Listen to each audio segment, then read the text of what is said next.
What does Satan truly represent? I'm not coming from a perspective of a historical Satan, a literal Satan, a devil man with horns, but I'm coming from the perspective of what that being represents. And we're not going to waste any time. We're going to jump straight into the video.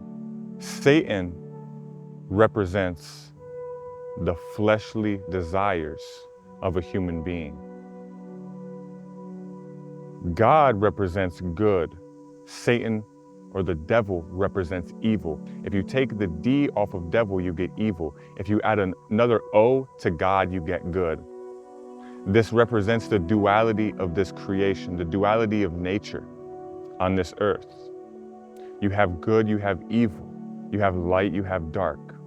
You have fleshly living and you have spiritual living. And that's what we're going to focus on in this video. The difference between fleshly living, satanic living, and godly living or spiritual living. Are you living through your flesh? Is your life dominated and directed by your fleshly desires? Or is it directed by spiritual attainment, spiritual understanding, knowledge, and wisdom? For a lot of people, most people in the world, unknowingly, their life is directed by their five senses, by their fleshly desires. See, there are levels to this. Very, very deep levels, and it's very important to understand this. There are lower levels to your fleshly desires.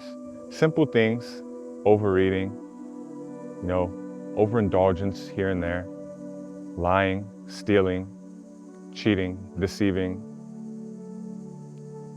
And on the spiritual side of things, actually we'll cover that later. Let's cover the satanic fleshly side of things first. It starts to get worse and worse. This is when you start to get into the things that the elites do. The blood sacrifices, the drinking of adrenochrome.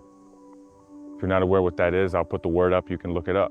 There are deeper, terrible, despicable levels to the satanic way of life. And it starts by those small things that I mentioned. Overindulgence, eventually like porn. And then even with that, it gets deeper. You start watching more and more worse videos, more violent videos, terrible. It just gets deeper and deeper. You get pulled more and more into that web that it shows you how much pleasure you can achieve from these things. And it does feel good within the body, right? But it corrodes and destroys your soul in the future. This is what you always must stay conscious and aware of. The things that you indulge in through the flesh, they feel good, right? They feel good. It feels good to eat a lot. It may feel good for some people to lie and deceive so that they can get their way, so that they can make money, so that they can do whatever it is that they envision in their mind that they want. It's all about their desires. When you're living a flesh-based life, the only thing that matters to you is what you want. You want to feel good. You don't care if you infringe against someone else's will to feel good. You don't care if you lie and deceive, as long as you feel good. This is the way of the flesh. It feels good temporarily, but in the future, it destroys and corrodes your being. And this is why the masters, the ancients, they all spoke about living a life of God, living a life of love and compassion for others, rather than living a selfish life. What about me? What about me? What about me? What can I get out of you? I don't care about what happens to anybody. I just want to get my own pleasures. Now it gets way deeper too on a spiritual level. I don't know if you guys have ever watched interviews with people who used to worship the devil. They talk about how the spirit literally takes form and talks to them. And it controls them through fear. You have people who kill. You have people who rape. You have people who do terrible things just to get what they want. They get what they want, but like I said, in the future, their soul is destroyed. There is a spirit, an energy in this world that feeds off of the good. The more righteous you become, the more you try to live in your spirit, this energy that feeds off of your life force, it will try and pull you back into its web. It will try and take your energy and extract your energy.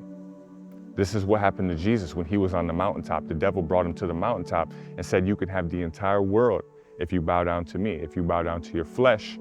With Jesus's infinite wisdom, if he lived a fleshly life, he could have took that wisdom and knowledge that he knew, because he knew everything. He knew people's thoughts, he knew everything. He was on a higher state of consciousness. He was functioning from Christ consciousness. When you're in this state of consciousness, you can use this ability to see and perceive life as it is on a higher level. You can use this ability to kill and destroy and manipulate and take over the world. These people who are these elites, they know non-duality. They know about Christ consciousness. They know about raising your consciousness, becoming aware, and they use it for their own personal gain rather than using it for compassion. See, Jesus, he used it for compassion. He used it to help wake others up to the truth of God. But these elites that control the world, they use this knowledge and this connection that they have also to the source for evil. So why should we not, or why should we choose good over evil? Because if you live a righteous life, meaning you're no longer identified with your body, meaning you no longer have an abundance of desires, personal, selfish desires. Rather, you live this life to give, to share with others, to spread your love and your compassion, and to help other people realize God. Then you know that you are an eternal soul within this body. And when you leave this body, you will go on to have more profound spiritual experiences, less bondage, less suffering. But these people who are indulging in all of the fleshly desires, and they're guided by their flesh and their own personal selfish desires, they're creating more bondage. They're creating more karma. They need external things to feel good. This is it. Listen closely. They need external things to feel good, meaning if they're using a drug, they need that drug to feel good. If they don't have it, they will suffer beyond imagination. They need this sex to feel good. They need this adrenochrome to feel good. And if they don't have it, they will crumble.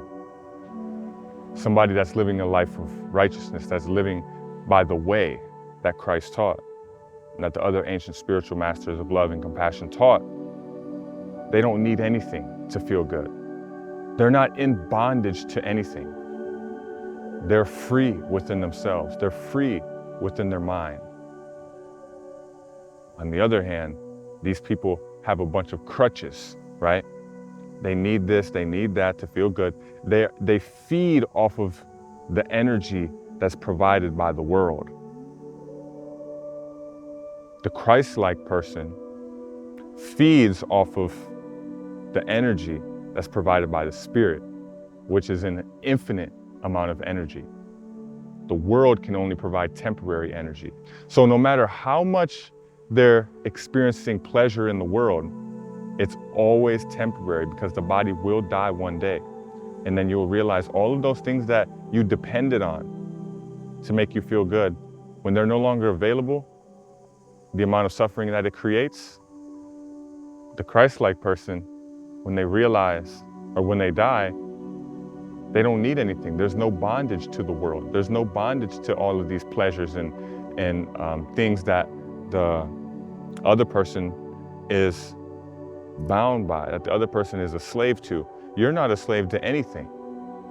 So you breeze through life. This is why you should choose the Christic path rather than choosing the Satanic path, which simply means living a life that is dominated and directed by the flesh and your own personal selfish desires. So this is why the way of Christ is the true way, and the way that was taught by the spiritual masters of present and past, because it promises eternal life. Eternal life meaning that energy, that power that we call God, that permeates and penetrates the entire universe, It's ever expanding. It's an energy of love and compassion. It gave you the gift to experience this life as an individual human being. When you're one with that energy, you also become infinite. You also become ever expanding. You also become a being that knows that at the end, there is actually no end, but you get to experience this eternal life. So I hope this video was insightful and you gained value. If you did, leave a comment down below sharing your experience and hit the like button, as well as subscribe to the channel for more content from me. Thank you very much. I'll see you in the next video.